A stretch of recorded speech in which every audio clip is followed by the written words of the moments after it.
kontrolovanie. Má zabezpečiť poriadok na uliciach. Nový systém sa viacerým ľuďom nepozdáva. Podľa nich nemajú zaručené, že po zaplatení naozaj zaparkujú. Polícia skontrolovala pripravenosť mestských ciest na zavedenie nového výberu parkovného. Náhodne skontrolovali niekoľko ulic.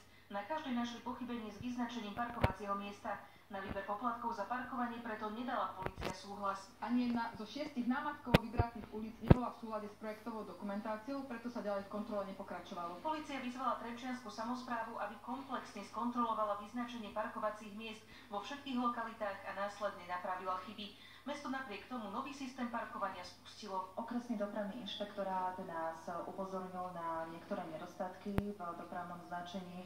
Viaceré z nich sme už odstránili ešte do 15. marca. Na ďalších samozrejme budeme pracovať, vo veľmi skorom čase budú odstránené. Podľa právnika Martina Buraja hrozia mestu žaloby.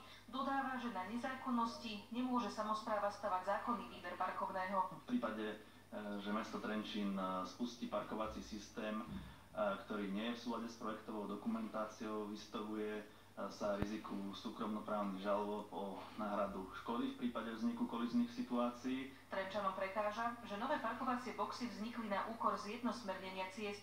Čiary na najväčšom sídlisku juh namaľovali pri úzke. Ľudia mali problém vystúpiť z aut.